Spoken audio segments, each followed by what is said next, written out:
কল্পনা করুন এমন এক সময়ের কথা যখন পৃথিবী এক অলৌকিক শাসনের অধীনে ছিল। এক এমন বাদশার কথা চিন্তা করুন যার হুকুমের কাছে পরাজিত হতো উত্তাল সমুদ্রের ঢেউ, যার ইশারায় বয়ে চলত দক্ষিণের শীতল হাওয়া। বন জঙ্গল, পাহাড় পর্বত থেকে শুরু করে আকাশচারী পাখিরা পর্যন্ত যার সাথে কথা বলতো। তিনি আর কেউ নন, আল্লাহর মহিমান্বিত নবী ও প্রতাপশালী সম্রাট হজরত সুলাইমান আলাইহিসসালাম। আজ আমি আপনাদের নিয়ে যাব ইতিহাসের সেই সোনালী পাতায়, যেখানে ক্ষমতা আর আধ্যাত্মিকতার এক অভূতপূর্ব মিলন ঘটেছিল, যেখানে একটি ছোট্ট পাখির দেওয়া সংবাদে নড়ে চড়ে বসেছিল গোটা বিশ্ব সাম্রাজ্য। এটি কেবল এক রানীর সিংহাসন ত্যাগের গল্প নয়, এটি হলো অন্ধকারের বুক চিরে সত্যের আলোর পথে ফিরে আসার এক চিরন্তন মহাকাব্য। সেদিন ছিল প্রখর সূর্যতপ্ত একদিন। ফিলিস্তিনের সেই পবিত্র ভূমিতে হজরত সুলাইমান আলাইহিসসালামের বিশাল সেনাদল অবস্থান করছিল। তার এই সেনাদল সাধারণ কোনো বাহিনীর মতো ছিল না। সেখানে ছিল দীর্ঘদেহী শক্তিশালী জিন, তীক্ষ্ণ বুদ্ধিসম্পন্ন মানুষ এবং অগণিত পশু পাখি। সুলাইমান আলাইহিসসালাম অত্যন্ত নিয়মনিষ্ঠ ছিলেন। তিনি যখন তার বাহিনীর কুচকাওয়াজ পরিদর্শন করছিলেন, তখন তার গভীর দৃষ্টি এক মুহূর্তের জন্য থমকে দাঁড়াল। আকাশে পাখিদের যে বিশাল ডানা মেলে ধরা ছায়া তাকে রোদ থেকে আড়াল করে রাখত, সেখানে একটি শূন্য স্থান তার নজরে এলো। তিনি গম্ভীর কণ্ঠে প্রশ্ন করলেন, কি ব্যাপার? আমি হুদহুদকে দেখছি না কেন? সে কি বিনা অনুমতিতে কোথাও চলে গেছে? তার কণ্ঠস্বরে এক ধরনের স্বর্গীয় গাম্ভীর্য ছিল, যা শুনে উপস্থিত সকলের হৃদয়ে কম্পন সৃষ্টি হল। তিনি ঘোষণা করলেন, সে যদি ফিরে এসে তার অনুপস্থিতির কোনো গ্রহণযোগ্য কারণ দেখাতে না পারে, তবে তাকে আমি কঠোর শাস্তি দেব, এমনকি তাকে জবাইও করতে পারি। কিছুক্ষণ পর দিগন্তের ওপার থেকে একটি ছোট্ট বিন্দু বড় হতে হতে কাছে আসতে দেখা গেল। ক্লান্ত শ্রান্ত হুদহুদ পাখিটি ডানা ঝাপটাতে ঝাপটাতে সুলাইমান আলাইহিসসালামের পায়ের কাছে এসে অত্যন্ত বিনয়ের সাথে মাথা নত করল। তার চোখে মুখে ছিল এক বিস্ময় আবিষ্কারের উত্তেজনা।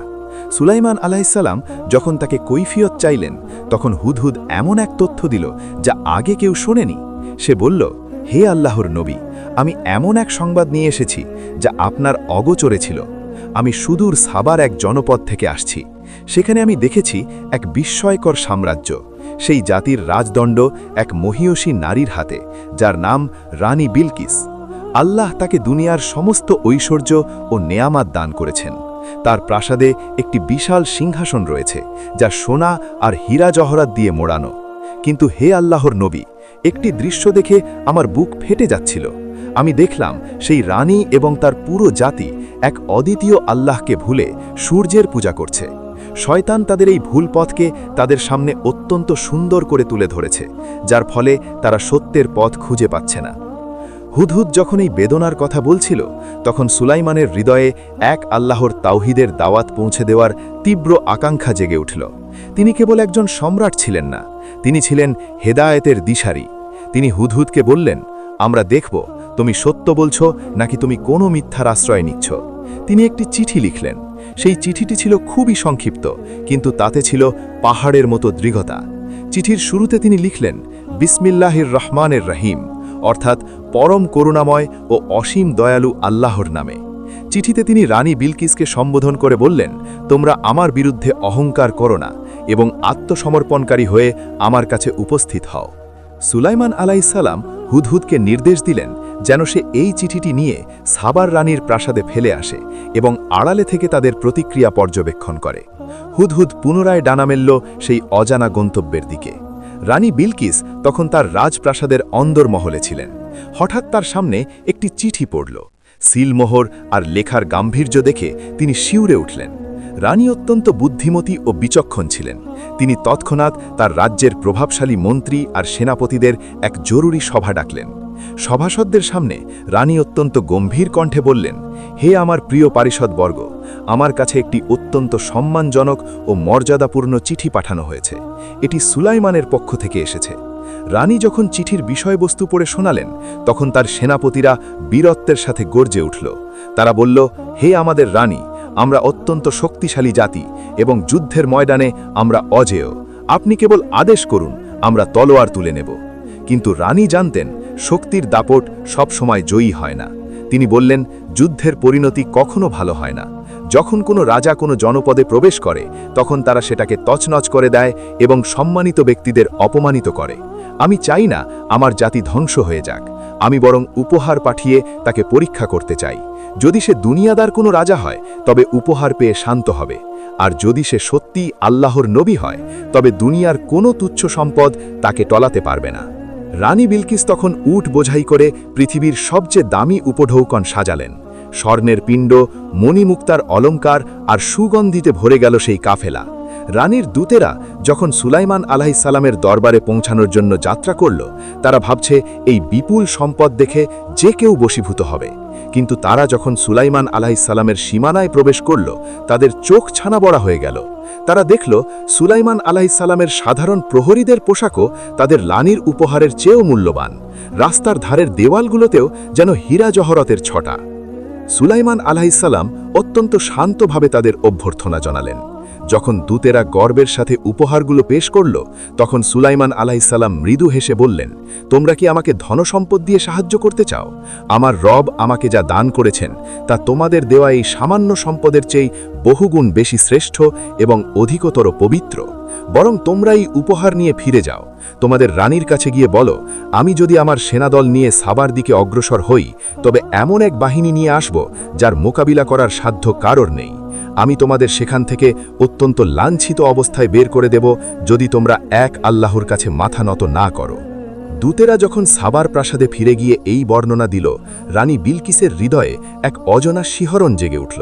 তিনি বুঝতে পারলেন সুলাইমান আলাইহিসসালাম কোনো সাধারণ রাজা নন, তার সাথে স্বয়ং বিশ্বজাহানের অধিপতির সম্পর্ক রয়েছে। তিনি সিদ্ধান্ত নিলেন তিনি নিজেই সুলাইমান আলাইহিসসালামের দরবারে গিয়ে সত্যের স্বরূপ উন্মোচন করবেন। ওদিকে সুলাইমান আলাইহিসসালাম ওহির মাধ্যমে জানতে পারলেন যে রানী বিলকিস তার দিকে আসছেন। তিনি তার দরবারে উপস্থিত জিন আর মানুষের দিকে তাকিয়ে এক অবিশ্বাস্য প্রস্তাব দিলেন। তিনি চাইলেন রানী আসার আগেই এক অলৌকিক ঘটনা ঘটিয়ে তাকে সত্যের পথ দেখাতে। সুলাইমান আলাইহিসসালাম বললেন, তোমাদের মধ্যে এমন কে আছো যে সেই রানী সাবার সিংহাসনটি এখানে নিয়ে আসতে পারবে, সে আমার কাছে পৌঁছানোর আগেই?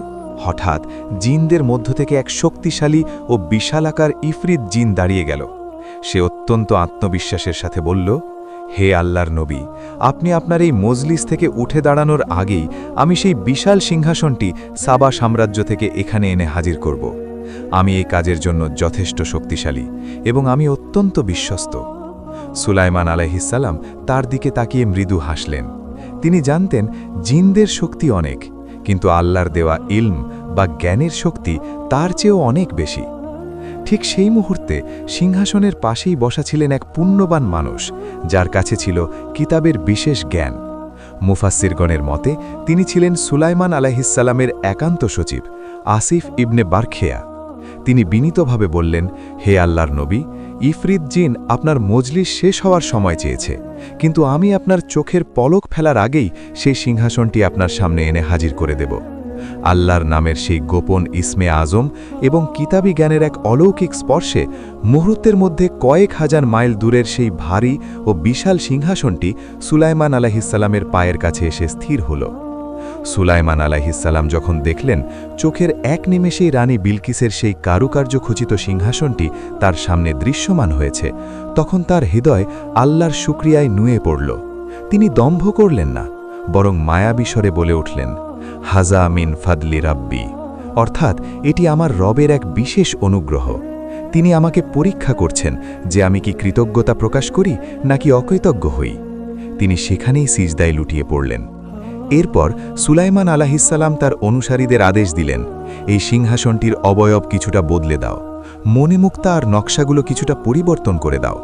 আমি দেখতে চাই রানী তার নিজের সিংহাসন চিনতে পারেন কিনা, নাকি তিনি তাদের অন্তর্ভুক্ত যারা সঠিক পথ চেনে না।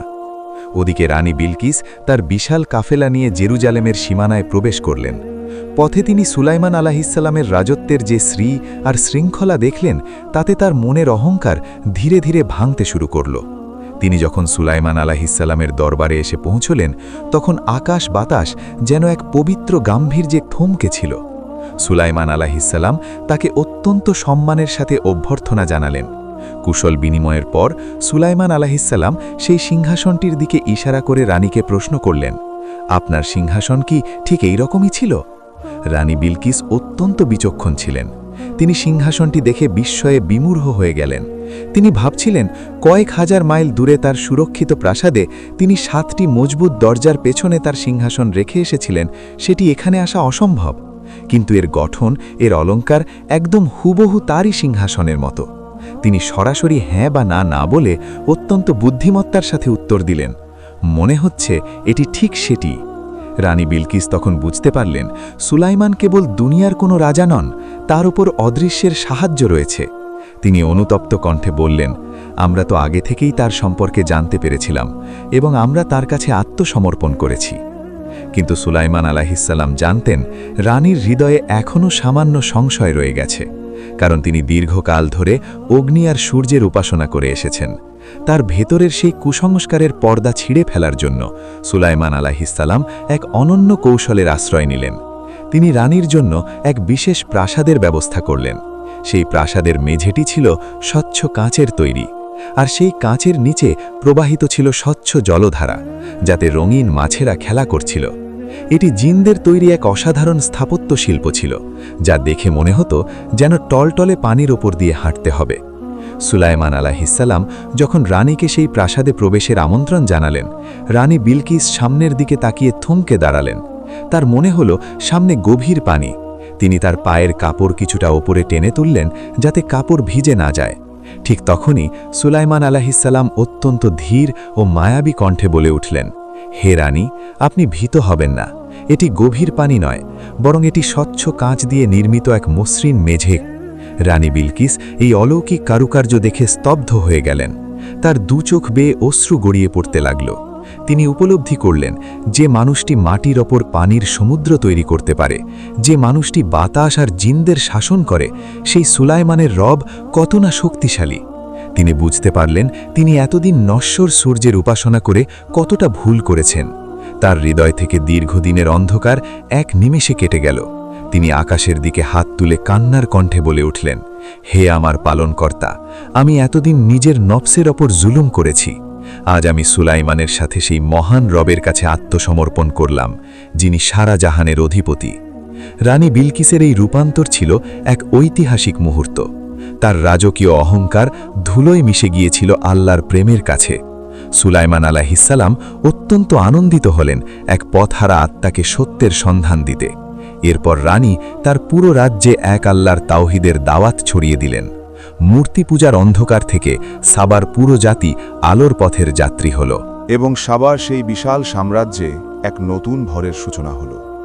যে হাতগুলো এতদিন সূর্যের সামনে প্রার্থনায় জোড় হতো, সেই হাতগুলো এখন আর আরশের মালিকের দরবারে চোখের জল ফেলে ক্ষমা চায়।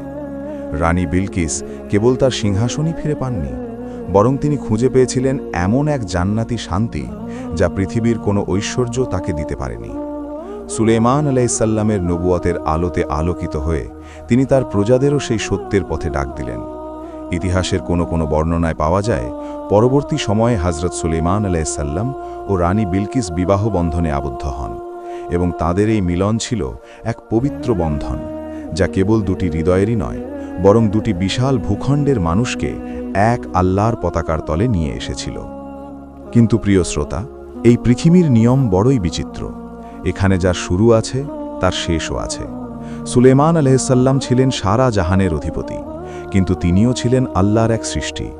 তার জীবনের শেষ অধ্যায়টি ছিল যেমন অলৌকিক, তেমনি হৃদয় বিদারক। সুলাইমান আলাইহিসসালাম বাইতুল মুকাদ্দাসের নির্মাণ কাজ শুরু করেছিলেন। জিনদের দিয়ে তিনি সেই পবিত্র মসজিদের কাজ করাচ্ছিলেন। এমতাবস্থায় যখন তিনি বুঝতে পারলেন তার দুনিয়ার জিন্দেগির হায়াত শেষ হয়ে গিয়েছে, তখন তিনি আল্লাহর কাছে একটি বিশেষ প্রার্থনা করেছিলেন। তিনি চেয়েছিলেন তার ইন্তেকালের পর জিনেরা যেন বুঝতে না পারে যে তিনি মারা গেছেন, কারণ হয়তো জিনরা জানলে বাইতুল মুকাদ্দাস বা পবিত্র মসজিদের নির্মাণ কাজে অলসতা করবে, এবং জিনেরা ভাবত যে তারা অদৃশ্য সব খবর জানে। কিন্তু আল্লাহ চেয়েছেন তাদের এই ভুল ভেঙে দিতে। সেদিন সুলাইমান আলাইহিসসালাম তার কাঁচের তৈরি বিশেষ ইবাদতখানায় প্রবেশ করলেন। তার হাতে ছিল একটি লাঠি। তিনি সেই লাঠিতে ভর দিয়ে মহান আল্লাহর ইবাদতে মগ্ন হলেন। ঠিক সেই অবস্থায় মালাকুল মউত হযরত আজরাইল আলাইহিসসালাম আল্লাহর হুকুমে তার সামনে এসে দাঁড়ালেন। পৃথিবীর প্রতাপশালী এই নবীর রূহ কবজ করা হল অত্যন্ত শান্তভাবে, কিন্তু বিস্ময়ের ব্যাপার হলো সুলাইমান আলাইহিসসালাম মৃত্যুর পরেও তার লাঠিতে ভর দিয়ে একইভাবে দাঁড়িয়ে রইলেন। তার দেহ পুড়ে গেল না। বাইরে থেকে শক্তিশালী জিনেরা দেখছিল বাদশাহ সুলাইমান গভীর ধ্যানে মগ্ন আছেন। তারা ভয়ে এবং শ্রদ্ধায় তার কাছে ঘেঁষার সাহস পাচ্ছিল না। তারা ভাবছিল সুলাইমান আলাইহিসসালাম বেঁচে আছেন এবং তাদের কাজ তদারকি করছেন। এভাবে দিন যায়, মাস পেরিয়ে যায়, দীর্ঘ 1 বছর পার হয়ে গেল। মৃতদেহে কোনো পচন ধরল না, কোনো পরিবর্তন এলো না। এটি ছিল আল্লাহর এক বিশেষ কুদরত। ওদিকে জিনেরা দিন-রাত হাড় ভাঙা খাটনি খেটে বাইতুল মুকাদ্দাসের নির্মাণ কাজ শেষ করল। যখন কাজ পুরোপুরি শেষ হয়ে গেল, তখন আল্লাহর হুকুমে একটি উই পোকা সুলাইমান আলাইহিসসালামের সেই লাঠিটি নিচ থেকে ধীরে ধীরে খেতে শুরু করল। লাঠিটি যখন ভেতর থেকে ফাঁপা হয়ে ভেঙে পড়ল, তখন সুলাইমান আলাইহিসসালামের পবিত্র দেহটি জমিনে লুটিয়ে পড়ল। সেই মুহূর্তে জিনেরা এবং উপস্থিত মানুষরা স্তম্ভিত হয়ে গেল। তারা বুঝতে পারল সুলাইমান আলাইহিসসালাম আজ থেকে 1 বছর আগেই ইন্তেকাল করেছেন। জিনেরা যে দাবি করত তারা গায়েব বা অদৃশ্যের খবর জানে, তা সম্পূর্ণ মিথ্যা প্রমাণিত হল। তারা যদি জানত যে সুলাইমান আলাইহিসসালাম মারা গেছেন, তবে তারা এই 1 বছর এত কঠোর পরিশ্রম করত না। এই ঘটনাটি ছিল মানবজাতির জন্য এক বিরাট শিক্ষা, যে ক্ষমতা, সম্পদ আর আধ্যাত্মিক শক্তি যাই থাকুক না কেন, প্রকৃত অদৃশ্যের জ্ঞান কেবল একমাত্র আল্লাহর কাছেই রয়েছে। এখন একটু ভাবুন তো, সেই মহান সম্রাটের কথা, যার ইশারায় বাতাস চলত, আজ তিনি নিথর দেহে মাটির উপর শায়িত। যে সিংহাসনে বসে তিনি বিশ্ব শাসন করেছেন, সেই সিংহাসন আজ শূন্য। রানী বিলকিসের সেই জৌলস, সেই হীরা জহরত, সব কিছুই পড়ে রইল দুনিয়ার বুকে। আজ কি কেউ আছে সেই প্রতাপশালী সুলাইমানের মতো? নেই। এই পৃথিবীটা বড় মায়াবী, বড় অস্থির। আমরা আজ যা নিয়ে অহংকার করি, যা নিয়ে মানুষের সাথে লড়াই করি, মৃত্যুর এক পলক পরেই সেগুলোর কোনো মূল্য থাকবে না। আজ যখন আমি এই কাহিনীটি শেষ করছি, তখন আমার বুক ফেটে কান্না আসছে। হে আল্লাহ, আপনি তো সুলাইমানকে দিয়েছিলেন পৃথিবীর সব নেয়ামত, কিন্তু তিনিও আপনার কাছে আত্মসমর্পণ করেছেন। আর আমরা কত নগণ্য হয়েও আপনার বিধান ভুলে থাকি। সুলাইমান আলাইহিসসালামের সেই শূন্য সিংহাসন যেন আমাদের কানে কানে বলে যায়, হে মানুষ, ফিরে এসো তোমার রবের কাছে। এই দুনিয়ায় সব কিছু ধোঁকা ছাড়া আর কিছুই নয়। প্রিয় ভাই ও বোনেরা, রানী বিলকিস যদি তার বিশাল সিংহাসন আর সাম্রাজ্য ত্যাগ করে এক আল্লাহর জন্য সেজদায় লুটিয়ে পড়তে পারেন, তবে আমরা কেন পারি না? আমাদের জীবন তো সুলাইমানের রাজত্বের এক বিন্দুর সমানও নয়। আজ কি সময় হয়নি আমাদের হৃদয়গুলোকে আল্লাহর ভালোবাসায় সিক্ত করার? আসুন আমরা সেই মহান রবের কাছে তওবা করি, চোখের জল ফেলে বলি, হে দয়াময় প্রভু, আমাদের ক্ষমা করে দিন। আমাদের দুনিয়ার মোহে অন্ধ করে রেখো না। সুলাইমান আলাইহিসসালামের মতো আমাদের হৃদয়কেও তোমার নূরে আলোকিত করে দাও। মৃত্যু তো নিশ্চিত, কিন্তু সেই মৃত্যু যেন হয় তোমার সন্তুষ্টির সাথে। ওগো আরশের মালিক, এই কাহিনী যারা শুনল, তাদের সবার অন্তরে দ্বীনের প্রতি মহব্বত জাগিয়ে দিন। আমাদের শেষ নিঃশ্বাসটি যেন হয় আপনারই মহব্বতে। চোখের এই 1 ফোঁটা জল যদি আপনার কাছে কবুল হয়ে যায়, তবেই আমাদের জীবন ধন্য। হে আল্লাহ, আমাদের হেদায়েত দিন, আমাদের ক্ষমা করুন। আমিন।